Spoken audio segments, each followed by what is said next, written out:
పత్రిజీకి ప్రతిరూపం పిఎంసి ప్రేక్షకులందరికీ ఆయుష్మాన్ భవ కార్యక్రమానికి సాదర స్వాగతం. ప్రాచీన నాడీ పద్ధతులు అనే అంశంతో మనతో మాట్లాడడానికి మన ముందున్నారు ప్రముఖ నాడీపతి వైద్యులు కరుణానిధి గారు. వారితో మాట్లాడి మరిన్ని వివరాలు తెలుసుకుందాం. నమస్తే సార్. నమస్తే అండి.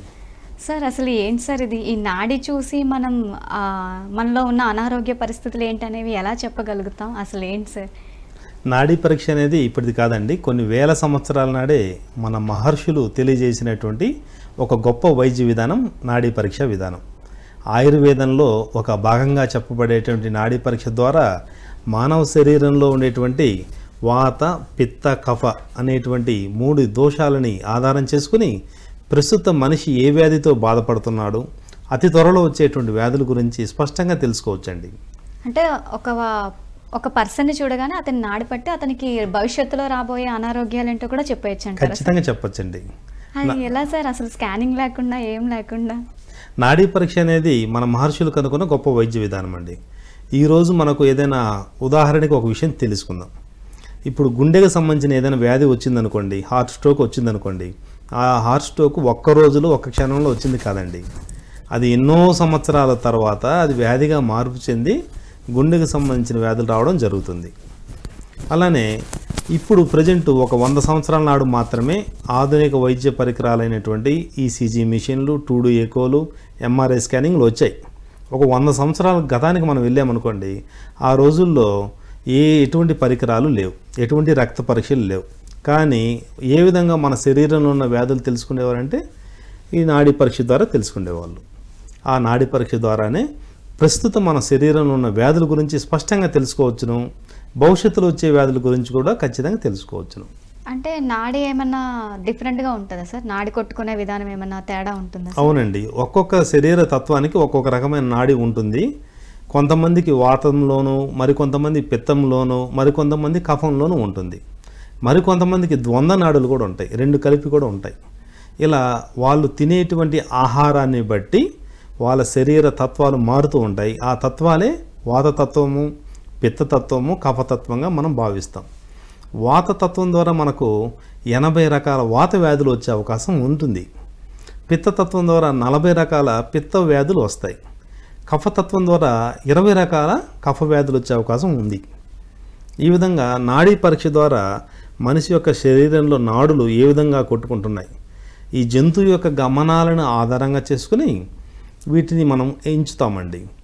సర్పగతిలో అంటే పాములాగా నాడి కానీ ఉందనుకోండి, వాతతత్వంలో ఉన్నారని మనం చెప్తాం.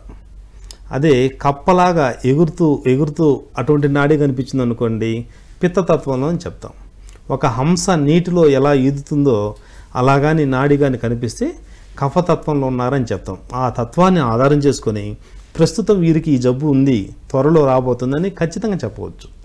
ఓకే సార్, అంటే వాత, పిత, కఫాల మీద ఆధారపడి వ్యాధులను బట్టి మనం డిసైడ్ చేస్తాం. సార్, ద్వంద్వ నాడులు అన్నారు కదా సార్, అంటే ఎలాంటి ఫుడ్ తీసుకునే వాళ్ళకి ఉంటుంది సార్? అది విరుద్ధమైన ఆహారాలు.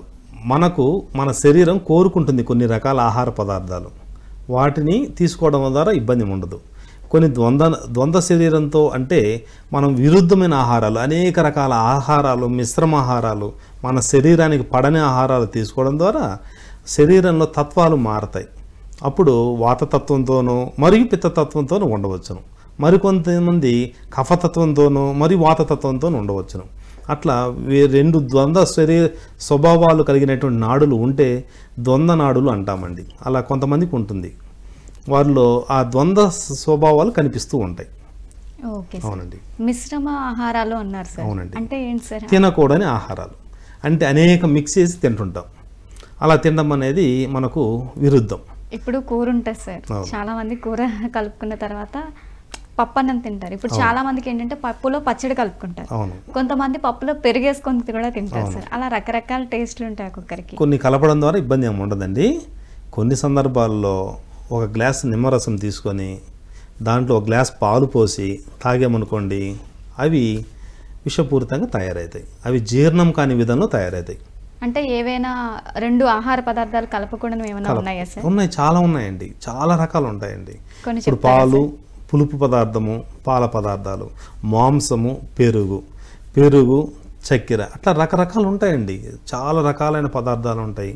ఆ పదార్థాలు ద్వంద్వ పదార్థాలు ఏకమైనప్పుడు అవి విషపూరితంగా తయారవుతాయి. విషపూరితం అనగా శరీరము జీర్ణం కాని విధానం. ఏ పదార్థం అయితే జీర్ణం కాకుండా ఉంటుందో ఆ పదార్థం ద్వారా మనకు శరీరంలో కొన్ని వ్యాధులు ప్రారంభమవుతాయి. ఆహారం నుంచే వ్యాధులు అనేవి ప్రారంభమవుతాయి. అంటే ఫ్రూట్స్లో కూడా ఉంటుందా సార్ ఇది? పళ్ళల్లో కూడా ఉంటుందా సార్? పళ్ళల్లో కూడా ఉంటాయండి. కొన్ని రకాల పండ్లు, అన్ని రకాల పండ్లు కలిపి తినకూడదు. అలా శరీర తత్వాన్ని బట్టి మారుతూ ఉంటుంది. దాన్ని మనం గ్రహించుకొని నాడీ పరీక్ష ద్వారా ముందు మనం ఏ తత్వంలో ఉన్నాం అని తెలుసుకొని ఆ తత్వాన్ని తగినట్టుగా మనం చేసుకోవాలి. అవునండి, అందరూ అన్ని ఆహారాలు తీసుకోరాదు. సార్ ఇప్పుడు పెరుగన్నంలో చాలామంది ఫంక్షన్స్లో గట్టా అందులో చాలా రకాల ఫ్రూట్స్ వేసి కూడా పెడుతున్నారు సార్. అవునండి, దానిమ్మ పళ్ళని, తినకూడదండి. నిజానికైతే అలా కలిపి తినడం అనేది కొంత శ్రేయస్కరం కాదు. ఎలా అంటే అక్కడ ఉడికిన ఆహార పదార్థము, కొన్ని పచ్చి కూరగాయలు, పండ్లు మీరు అంటున్నారు, అవి కలపడం ద్వారా పచ్చి ఆహార పదార్థం, ఆ రెండు కలపడం ద్వారా జీర్ణ వ్యవస్థ దెబ్బతింటుంది. ఇప్పుడు ఉడికిన ఆహార పదార్థాలు జీర్ణం చేయడానికి మన శరీరము కొన్ని రకాలైనటువంటి ఎంజైమ్స్ని విడుదల చేస్తుంది. ఆ ఎంజైమ్స్ సహాయంతో ఉడికిన ఆహార పదార్థాలు నీట్గా జీర్ణమవుతాయి. అదే సమయంలో ఉడకని ఆహార పదార్థాలు అనగా పచ్చి కూరగాయలు కానీ కలిపి తిన్నామనుకోండి, వాటిని జీర్ణం చేయడానికి మరికొన్ని రకాల ఎంజైమ్స్ విడుదలవుతాయి. ఇప్పుడు ద్వంద్వ స్వభావంతో కూడుకున్న ఆహార పదార్థాలను జీర్ణం చేయడానికి రెండు వేరువేరు రకాలైన ఎంజైమ్స్ విడుదలయ్యాయి అనుకోండి, అక్కడ ఏం జరుగుతుంది? జీర్ణ వ్యవస్థ మార్పు జరుగుతుంది. ఆ విధంగా మన శరీరంలో ఒక్కొక్క పదార్థాన్ని జీర్ణం చేయడానికి ఒక్కొక్క రకాలైన ఎంజైమ్స్ విడుదలవుతుంటాయి. అందువల్ల పచ్చి కూరగాయలు తర్వాత ఉడికిన ఆహార పదార్థాలు రెండు కలిపి తినడం ద్వారా కొన్ని సమస్యలు వచ్చే అవకాశం కనిపిస్తుంది. సార్ రెండు కలిపి తినకూడదు అంటే ఇక్కడ నాకు ఒక డౌట్ వచ్చింది సార్. ఇప్పుడు కొంచెం కూరతో తిని తర్వాత కొంచెం పప్పుతో తిని తర్వాత పెరుగుతో తిని అలా తినచ్చా సార్? ఆ తర్వాత ఫ్రూట్స్ తీసుకొని సాధారణంగా ఉడికిన ఆహార పదార్థాలు అన్నీ కలిపి తినవచ్చు. ఉడికినవి ఉడకనివి రెండు కలిపి ఒకసారి తినకూడదు. అలా తినడం ద్వారా సమస్యలు ఏర్పడతాయి, జీర్ణ సంబంధమైన వ్యాధులు ఏర్పడతాయి. టైం గ్యాప్ ఏమైనా ఉంటుందా సార్? ఒక ఆహార పదార్థం ఖచ్చితంగా జీర్ణం కావడానికి సుమారు 2.5-3 గంటలు టైం పడుతుంది సుమారు. ఇంకా కొంతమంది యొక్క జీర్ణ రసాలు విడుదల కాకపోతే ఇంకా ఎక్కువ టైం కూడా పడుతుంది. అందువల్ల 2 గంటలు తర్వాతనే ఏదైనా ఇంకొక ఆహారాన్ని తీసుకుంటే ఉత్తమంగా ఉంటుంది. వెంటనే కలిపి తినడం అనేది జీర్ణ వ్యవస్థకి మనకు సమస్యకి మూలం జరుగుతుంది.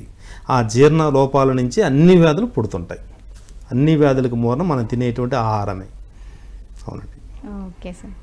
సార్ అయితే ఇప్పుడు వాతతత్వంలో ఉండేవాళ్ళు ఎలాంటి ఫుడ్ తీసుకోవాలి, అదే కఫతత్వంతో ఉండేవాళ్ళు అలా ఎలాంటి ఫుడ్ తీసుకోవాలి అనేది ఏమైనా చెప్తారా సార్? ఖచ్చితంగా అండి.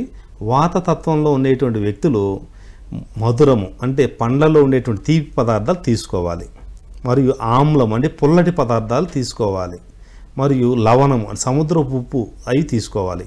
ఈ మూడు ఆమ్లము లవణము స్వీట్ ఇది తీయటి పదార్థాలు అంటే చక్కెర కాదండి నేను చెప్పేది, పండ్లలో ఉండేటువంటి తీపి పదార్థాలు. ఇవి తీసుకోవడం ద్వారా వాతం అనేది శాంతిస్తుంది. అలా శాంతించడం ద్వారా వాత వ్యాధులు రాకుండా ఉంటాయి. ఇప్పుడు ఉదాహరణకి మనం పిత్త శరీరంలో ఉన్నారనుకోండి, వారు ఉప్పు, పులుపు, కారం తినరాదు. అవి తప్ప మిగతా ఏదైనా తీసుకోవచ్చును. ఇప్పుడు కఫతత్వంలో ఉన్నారనుకోండి, కఫ శరీర తత్వంలో వారు ఏం చేయాలంటే పుల్లటి పదార్థాలు, చల్లటి పదార్థాలు, తీయటి పదార్థాలు తినరాదు. కఫ శరీర తత్వంలో ఉన్న వ్యక్తులు ఎవరైనా సరే స్పైసీగా కొంచెం కారంగా మంటగా ఉండేటువంటి ఆ ఆహార పదార్థాలు తీసుకోవడం ద్వారా వాళ్ళ శరీరంలో కఫం శాంతిస్తుంది. కఫం శాంతించడం ద్వారా కఫానికి సంబంధించిన వ్యాధులు రాకుండా ఉంటాయి. అవునండి. ఓకే, చాలా బాగుంది సార్. అవునండి సార్. అయితే ఈ నాడీ పరీక్ష విధానం ద్వారా మనం ఎలాంటి అనారోగ్య సమస్యలైనా క్యూర్ చేయొచ్చు అంటారా సార్? నాడీ పరీక్ష ద్వారా మన శరీరంలో ప్రస్తుతం ఏం వ్యాధులు ఉన్నాయి అనే విషయం తెలుసుకోవచ్చును. తరువాత అతి త్వరలో వచ్చేటువంటి వ్యాధుల గురించి కూడా మనం ఖచ్చితంగా తెలుసుకోవచ్చును. ఎలా అంటే మన పూర్వీకులు కనుక్కున్నటువంటి ఈ గొప్ప ప్రాచీన నాడీ పరీక్ష విధానం అనేది ఈ గత 100 సంవత్సరాల నాడు బాగా అద్భుతంగా వెలిగింది. ఇప్పుడు ఆధునిక పరీక్షలు, ఆధునిక పరికరాలు రావడం వల్ల ఆ పరీక్షల మీద వీటి మీద ఈ నాడీ పరీక్ష అనేది పూర్తిగా తగ్గిపోయిందండి. దీని మీద ఆధునిక యుగంలో వచ్చేటువంటి కొత్త తరము ఈ పాత విధానాలకి స్వస్తి చెప్పారు. ఎంతసేపటికి ఆధునిక పరికరాల మీద దృష్టి పెట్టి ఆ మిషన్లో ఏదైతే చెప్పిందో అది మాత్రమే నమ్ముతాం, మిగతా విషయాలు నమ్మడానికి అవకాశం లేదని చెబుతుంటారు. కానీ మనము ఈ శరీరంలో ఏదో అనారోగ్యంతో బాధపడుతూ ఉంటాం. ఆ అనారోగ్యం ఏంటి అని తెలుసుకోవడం కోసము హాస్పిటల్కి వెళ్తాం. కానీ అన్ని రకాల పరీక్షలు చేస్తారు. ఎంఆర్ఐ స్కానింగ్ తీస్తారు, సిటీ స్కానింగ్ తీస్తారు, ఈసీజీ తీస్తారు, 2D ఎకో, రక్త పరీక్షలు కొన్ని వేలకు వేలు ఖర్చు పెట్టి చేపిస్తాం. కానీ ఏ టెస్ట్లో కూడా ఏమీ లేదు, అంతా బాగానే ఉందని అంటుంటారు. కానీ ఆ వ్యక్తి సమస్యలతో బాధపడుతూ ఉంటాడు, అనేక రకాల సమస్యలతో. గుండె నొప్పి వస్తూ ఉంటుండిద్ది, హాస్పిటల్కి పోతే టెస్టులు చేస్తే ఏమీ ఉండదు. కానీ ఈ నొప్పి కారణం ఏంటనే విషయము క్వశ్చన్ మార్క్. కానీ నాడీ పరీక్ష అనేది నాడీ పట్టుకోవడం ద్వారా ప్రస్తుతము ఇతనికి ఏం వ్యాధి ఉన్నదని ఖచ్చితంగా తెలుసుకోవచ్చును. అది గుండె జబ్బా, గ్యాసా, లేదంటే ఇంకేదైనా కండరం పట్టుకుందా, ఇంకేదైనా సమస్య అనే విషయం ఖచ్చితంగా తెలుసుకోవచ్చును. అందువల్ల మనము ఈ ప్రాచీనమైనటువంటి నాడీ పరీక్ష విధానం ద్వారా మనము ప్రస్తుతం ఉన్న జబ్బుని ఖచ్చితంగా తెలుసుకోవచ్చును. ఒకవేళ ఒక 4 సంవత్సరాల్లో 5 సంవత్సరాలు వచ్చే జబ్బును కూడా ఖచ్చితంగా తెలుసుకోవచ్చును. మనం ఎలా తెలుసుకోవచ్చునంటే, ఇప్పుడు మనం ఒక చిన్న మామిడి ముట్టిని భూమిలో నాటామండి. నాటిన తర్వాత ఆ ముట్టెలోంచి మొక్క వస్తుంది, మామిడి వృక్షం. ఆ వృక్షం పెద్దదైపోయి కాయలు కాయడానికి కనీసం ఒక 5 సంవత్సరాలు 6 సంవత్సరాలు టైం పడుతుంది. ఇప్పుడు ఈ యొక్క ఆధునిక పరికరాలు ఏం చేస్తాయంటే, ఆ మొక్క పెద్దదయ్యి ఆ మామిడికాయలు కాసిన తర్వాత మాత్రమే ఇగో ఆ చెట్టు కాయలు ఉన్నాయని ఆ పరికరాల్లో తెలుసుకోవచ్చు. కానీ నాడీ పరీక్ష ద్వారా భూమి లోపల ఉన్న మామిడి ముట్టె ఉందన్నా కూడా అక్కడ ఒక ముట్టె ఉందండి, ఆ ముట్టె నుంచి ఒక చెట్టు వస్తుంది, ఆ చెట్టు పెద్దదవుతుంది, ఒక 5-6 సంవత్సరాల్లో హార్ట్ స్ట్రోక్ వస్తుంది అని ఖచ్చితంగా చెప్పవచ్చు. ఇదండి, ఈ విధంగా నాడీ పరీక్ష అనేది ప్రారంభ దశలోనే మనం కనుక్కోవచ్చును. ఈ ప్రారంభ దశలో ఈ యొక్క ఆధునిక పరికరాలు కనుక్కోలేవు. అందువల్ల నాడీ పరీక్ష అనేది చాలా గొప్పదండి, మన మహర్షులు తెలియజేసినటువంటి గొప్ప వైద్య విధానం. ఓకే సార్, చాలా బాగుంది సార్. అంటే మనకి డిసీజ్ స్టార్టింగ్ స్టేజ్లో ఉన్నప్పుడే మనం తెలుసుకోవడం అనేది చాలా గొప్ప విషయం సార్. మీరు అన్నట్టు ఇప్పుడు ఎన్నో కొత్త పరికరాలు వచ్చినా సరే, నేను కూడా చాలా కేసెస్ విన్నాను సార్ బయట. మీరు అన్నట్టుగా చాలా టెస్టులు చేస్తారు, కానీ వాళ్ళకి ఏముందో కంప్లైంట్ అనేది మాత్రం ఎవరికీ తెలియదు. అవునండి, అది ఏంటి, ఎందుకు వచ్చింది, ఏంటి అనేది. కానీ ఇప్పుడు మీరు అంటున్నారు అది స్టార్టింగ్ స్టేజ్లో ఉన్నా సరే దాన్ని మనం తెలుసుకోవాలి. క్యాన్సర్, గుండె జబ్బులు, పెరాలసిస్ అటువంటివి కూడా ఒక 10 సంవత్సరాలు వస్తాయా అనే విషయం కూడా తెలుసుకోవచ్చండి. తర్వాత మన ఖచ్చితంగా తెలుసుకోండి, 100% తెలుసుకోవచ్చు. వీరికి ఇప్పుడు ప్రజెంట్ 100% హుషారుగా ఉంటారు మనుషులు, వాళ్ళ పని వాళ్ళు చేసుకుంటూ ఉంటారు, ఏ జబ్బు లేదని భావిస్తూ ఉంటారు. కానీ వాళ్ళ శరీరంలో చాప కింద నీరులాగా క్యాన్సర్ పెద్ద పెనుభూతంగా తయారవుతుందండి. నేను చూసిన పేషెంట్లో కనీసం ఒక 50% ఈ క్యాన్సర్ రోగులతో బాధపడుతున్నారు. వాళ్ళు సాధారణంగా వస్తారు నా దగ్గరికి, చెకప్ చేయించుకున్న తర్వాత వాళ్ళకి ఎప్పుడు భవిష్యత్తులో క్యాన్సర్ వచ్చే అవకాశాలు ఖచ్చితంగా కనిపిస్తున్నాయి. వాళ్ళ హిస్టరీ అడుగుతాను, మీ కుటుంబంలో మీ అమ్మగారి వంశంలో కానీ మీ నాన్నగారి వంశంలో కానీ ఎవరైనా క్యాన్సర్తో బాధపడ్డారా అని అడుగుతాను. వాళ్ళు మా నాన్నగారికి ఉందండి, మా అమ్మగారికి ఉందని చెప్తుంటారు. ఆ జీన్స్ కూడా ఖచ్చితంగా మనం కనుక్కోవచ్చునండి నాడీ పరీక్ష ద్వారా. జీన్స్ పరంగా వచ్చే వ్యాధులను కూడా మనం గుర్తించవచ్చు సార్ నాడీ వైద్యం ద్వారా. Okay sir. సార్ మరి ట్రీట్మెంట్ ఎలా ఇస్తాం సార్? దీన్ని గుర్తిస్తాం సార్, మరి గుర్తించిన తర్వాత ట్రీట్మెంట్ ఎలా ఉంటుంది? సాధ్యమైనంత వరకు మన ప్రతి శరీరంలో వచ్చే ప్రతి వ్యాధికి మూలము ఆహారంలో మార్పులండి. ఎవరైతే విరుద్ధమైన ఆహారాలు జీవన విధానం గడుపుతూ ఉంటారో వారికి ఏ జబ్బైనా వస్తుందండి. మంచి ఆహారం తీసుకుంటూ ఉంటే, వాళ్ళు మంచి జీవన విధానాన్ని కొనసాగిస్తూ ఉంటే వాళ్ళకి ఏ జబ్బు రాదండి. అందువల్ల మనం ముఖ్యంగా ప్రతి క్షణం గమనించవలసిన విషయం ఏంటంటే, ఆహారం ఏం తింటున్నాము, ఈరోజు ఆహారం ఏం తింటున్నాము అనే విషయాన్ని గమనించాలి. అందువల్ల ఆహారాన్ని మనం పక్కన పెట్టేసి విరుద్ధమైన ఆహారాలు తింటున్నాం. అనేక రకాల ఫ్రైడ్ రైస్లు వచ్చాయి, న్యూడిల్స్, మంచూరియాలు అని రకరకాల ఐటమ్స్ వచ్చాయండి. ఇప్పుడు నోరు రుచి కోరుకుంటుంది, అందరూ కూడా ఆ రుచిని ఆస్వాదించడానికి ప్రతి ఒక్కరూ, ఇప్పుడు అలవాటు లేని వ్యక్తులు కూడా పార్సిల్ తెచ్చుకొని తింటున్నారు. ఎప్పుడో ఒకసారి కొంత తీసుకోవచ్చు, కానీ నిత్యం అలవాటుగా తీసుకోవడం అనేది అది పెద్ద ప్రమాదం సంభవించే అవకాశం ఉంటుంది. ఇప్పుడు ఎవరైతే ఆహార నియమాలు పాటిస్తుంటారో వారి శరీరంలో క్యాన్సర్ సంబంధించిన కణాలు ఉన్నా కూడా వారికి ఎటువంటి ఆపద రాదండి. ఎవరైతే ఈ యొక్క విరుద్ధమైన ఆహారాలు తీసుకుంటూ విరుద్ధమైన జీవన విధానాన్ని గడుపుతూ ఉంటారో ఖచ్చితంగా వాళ్ళకి ఈ యొక్క అనారోగ్య సమస్యలు వస్తూ ఉంటాయి. ఇప్పుడు శరీరాన్ని ఇమ్యూనిటీ పెంచుకోవాలి. మా దగ్గరికి వచ్చే వ్యక్తుల్లో క్యాన్సర్ రోగులు ఉంటారు, కానీ వాళ్ళకి ఎటువంటి జబ్బు ఉన్నదనే విషయం కూడా వాళ్ళకి తెలియదు. కొంతమంది ఉంటారు క్యాన్సర్ ఉన్నదని తెలుసు, కానీ 100% ఫిట్గా ఉంటారు. దానికి కారణం ఏంటంటే వాళ్ళు మంచి ఆహారము, మంచి జీవన విధానము, మంచి ధ్యానము ఇవన్నీ చేయడం ద్వారా శరీరంలో ఇమ్యూనిటీ పెరుగుతుంది. ఆ ఇమ్యూనిటీ శక్తి మనల్ని లైఫ్ లాంగ్ కాపాడుతుంది. అందువల్ల ఆహారాన్ని చాలా జాగ్రత్తగా మనం గమనించి తీసుకోవాలండి. సార్ ఇప్పుడు నరాల బలహీనత అని చెప్పి కూడా వస్తూ ఉంటాయి సార్ మనకి. అదేంటి సార్, అసలు బాడీలో ఏం జరగడం వల్ల అలా వస్తుంది సార్? నరాల బలహీనతలు అనేవి మనం తినే ఆహారంలో లోపం వల్ల వచ్చేటువంటి ఒక వ్యాధులుగా మనం గమనించవచ్చును. మనం తినేటువంటి ఆహారంలో నరాలకు సంబంధించినటువంటి ఆహార పదార్థాలు, పోషక విలువలు ఎప్పుడైతే మనం అందించమో అప్పుడు ఆ నరాలకు సంబంధించినటువంటి రుగ్మతలు వస్తూ ఉంటాయి. అవి చాలా సూక్ష్మ మొత్తంలో నుంచి ప్రారంభమయ్యి చాలా పెద్ద వ్యాధులుగా మారే అవకాశం ఉంటుంది. కొంతమందికి కొద్దిపాటి తిమ్మిర్లు వస్తుంటాయి, చేతుల్లోనో కాళ్ళల్లోనో మెడల్లోనో నడుముల్లోనో తిమ్మిర్లు వస్తుంటాయి. మరి కొంతమందికి ఓన్లీ వేళ్ళ మధ్యన తిమ్మిర్లు వస్తుంటాయి. మనం సర్వసాధారణంగా ఏముందిలే తిమ్మిర్లే కదా అని వదిలేస్తుంటాం. కానీ ఆ తిమ్మిర్లే భవిష్యత్తులో పెను ప్రమాదంగా మారే అవకాశాలు ఖచ్చితంగా ఉంటాయి. ఈ తిమ్మిర్లు, ఈ నరాల బలహీనతలు అవన్నీ వ్యాధి యొక్క ప్రారంభ సంకేతాలు. ఈ ప్రారంభ సంకేతాలు మనం గమనించాలి. అసలు ఏంటి, ఎందుకు వస్తున్నాయి, మన శరీరంలో జరిగే కొద్దిపాటి మార్పుని మనము గమనించాలి. ఏం జరుగుతుంది, ఈరోజు శరీరం తేడా వచ్చింది, అసలు ఏం జరుగుతుందని గమనించాలి. ఎవరైతే గమనించగలరో వాళ్ళకి వ్యాధులు రావు. ఒకవేళ వచ్చినా కూడా తొందరగా తగ్గించుకోగలరు. మనము ఈ తిమ్మిర్లు రావడం మొదలుపెట్టాయి, నరాలన్నీ బలహీనంగా తయారవడం మొదలుపెట్టాయి.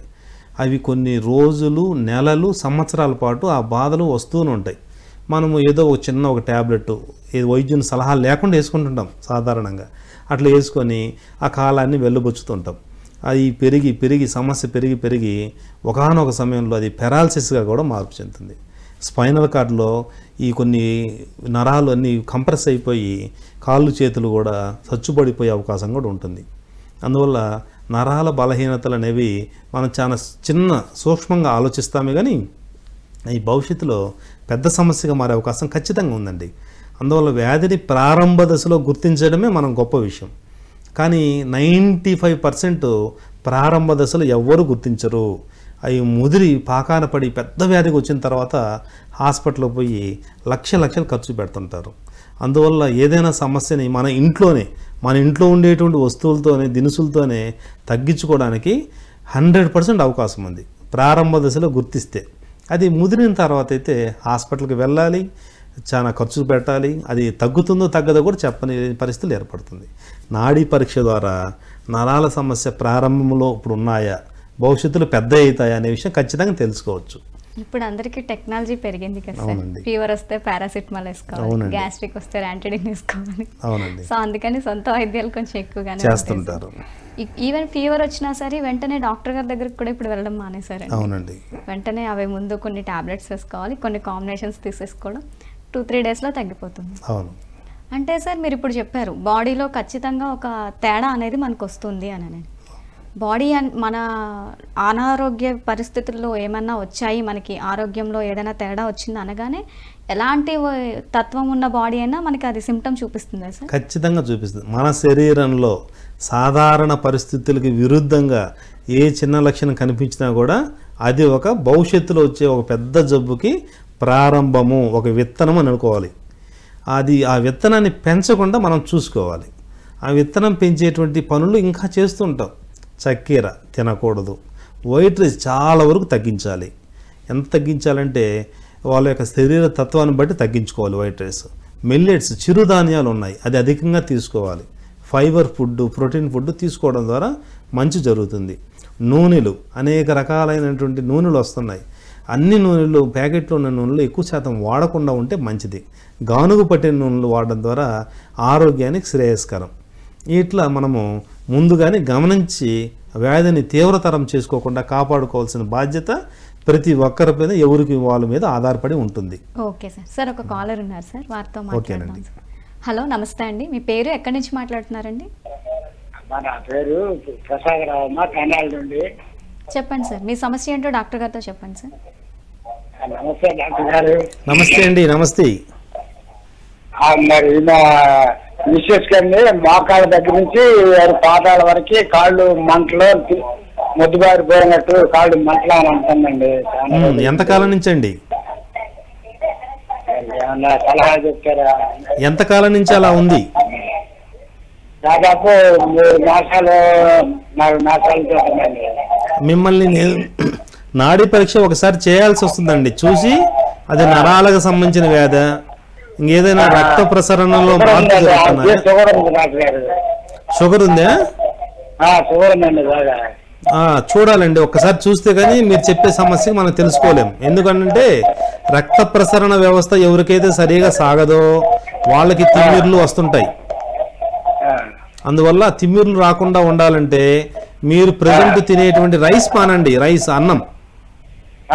అన్నం బదులు మీరు మీరు చిరుధాన్యాలు అనేవి ఉంటాయి, ఆరికలు, కొర్రలు అనేవి, వాటిని ఆహారంగా తీసుకోండి. ఒకసారి నాడీ పరీక్ష చేయించుకోండి. అది చిన్న సాధారణ సమస్య, పెద్ద సమస్య అనేది మనకు తెలుస్తుంది.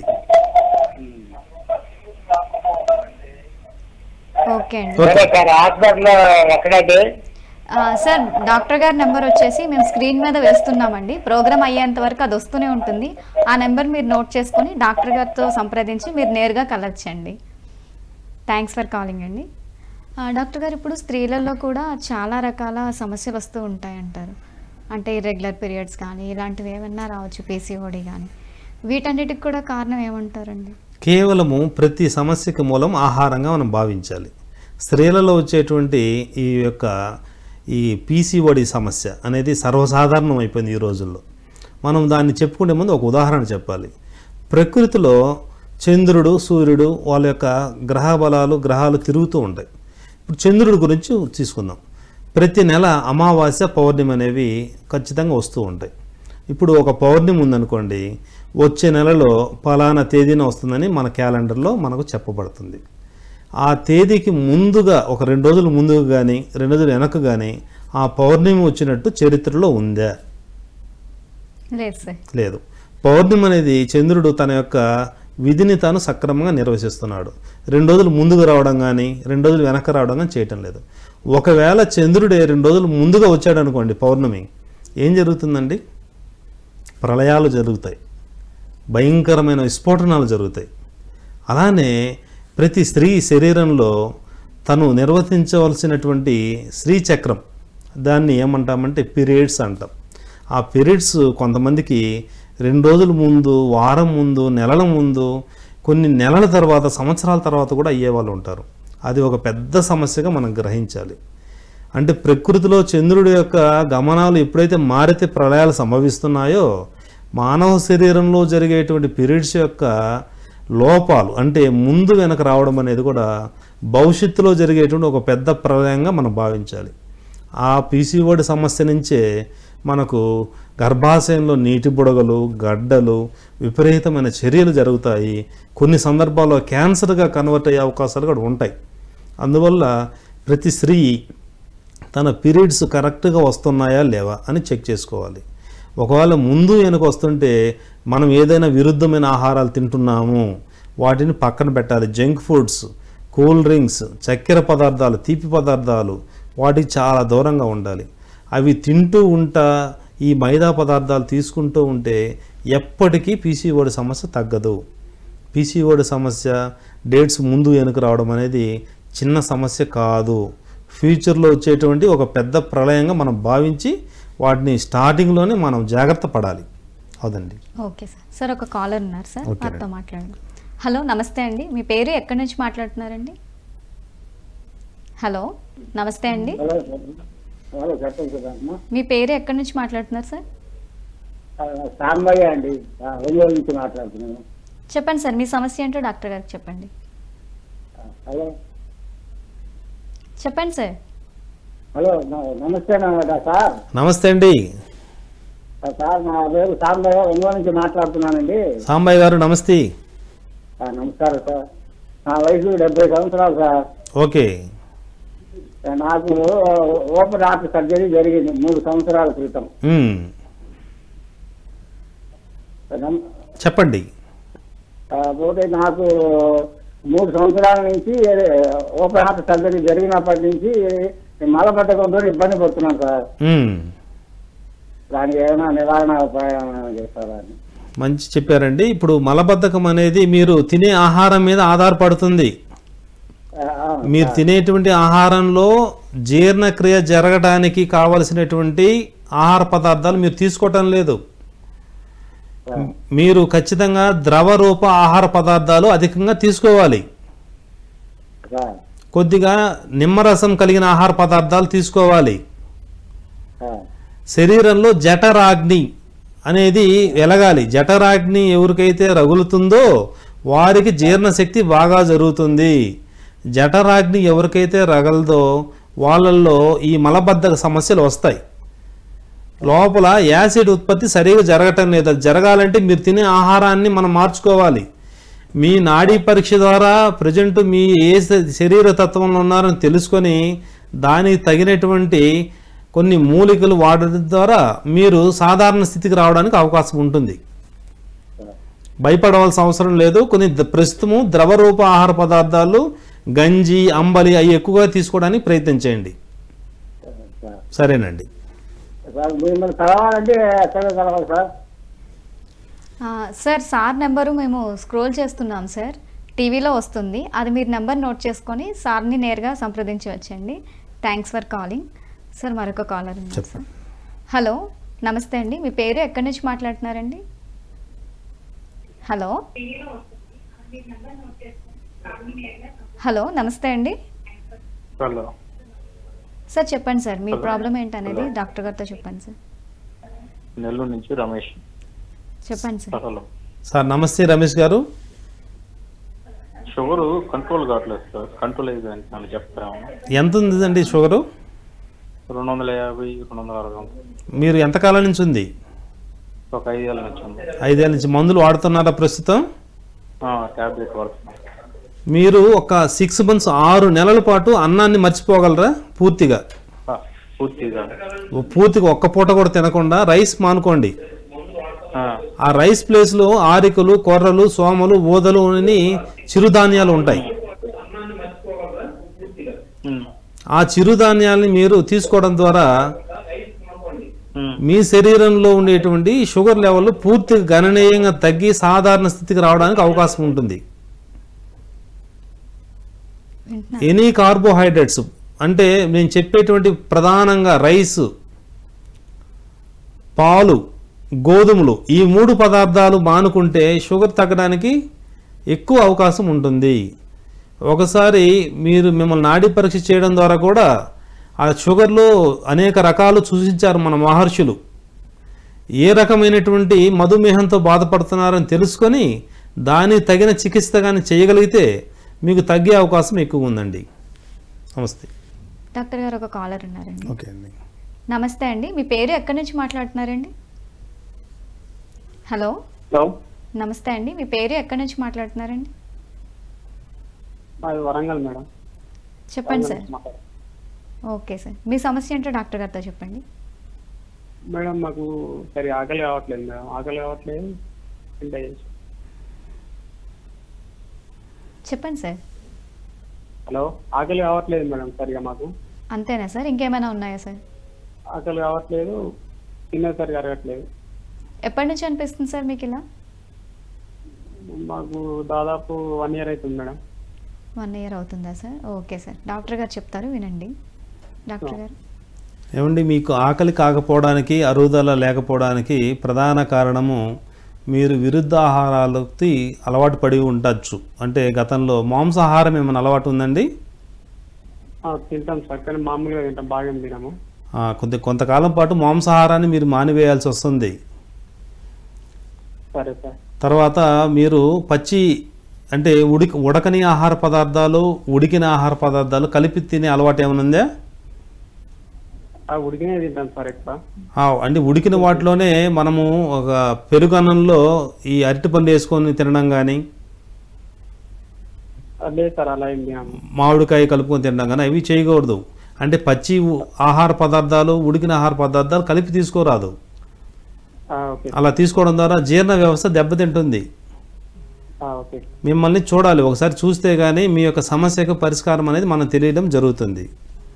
Okay sir. ఎక్కడ సార్ మీ హాస్పిటల్ ఎక్కడ చెప్తారండి సార్? డాక్టర్ గారు ఫోన్ నెంబర్ మేము స్క్రీన్ మీద వేస్తున్నాం సార్. డాక్టర్ గారు హాస్పిటల్ వచ్చేసి కన్నగిరిలో ఉందండి. స్క్రీన్ మీద సార్ నెంబర్ కూడా వేస్తున్నామండి. ఆ నెంబర్ తీసుకొని మీరు నేరుగా డాక్టర్ గారిని సంప్రదించండి. థ్యాంక్స్ ఫర్ కాలింగ్ అండి. డాక్టర్ గారు, ఇప్పుడు నాడి పట్టుకొని ఎలా కదిలితే అది ఏ తత్వం అనేది మీరు చెప్పారు. ఇప్పుడు హంసలాగా వెళ్తే కఫతత్వం అని, కప్పలాగా వెళ్తే కపతత్వం అని, అలానే పాములాగా వెళ్తే వాతతత్వం అని. మరి ఇప్పుడు వాత నొప్పులు అంటారు, అంటే ఇలా నొప్పులను బట్టి కూడా మనం చెప్పేయచ్చేమో కదా, వాత బాడీయా లేకపోతే కఫ బాడీయా పిత్త బాడీయా అనేది. అమ్మ, నిప్పులన్నీ కూడా వాత నిప్పులు ఎప్పటికి కావమ్మా. మన శరీరంలో వచ్చే ఏ వ్యాధి అయినా సరే 3 తత్వాలతో ఆధారపడి ఉంటుంది.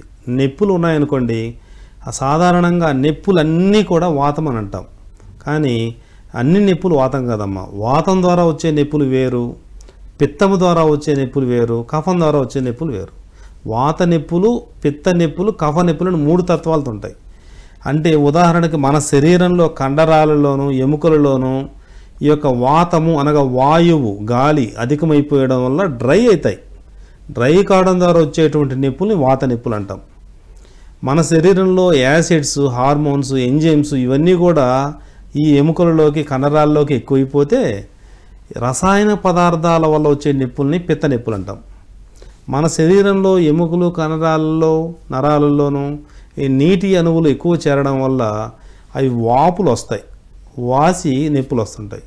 నీటి ద్వారా వచ్చేటువంటి దోషాల వల్ల వచ్చే నొప్పుల్ని కఫ నొప్పులు అంటాం.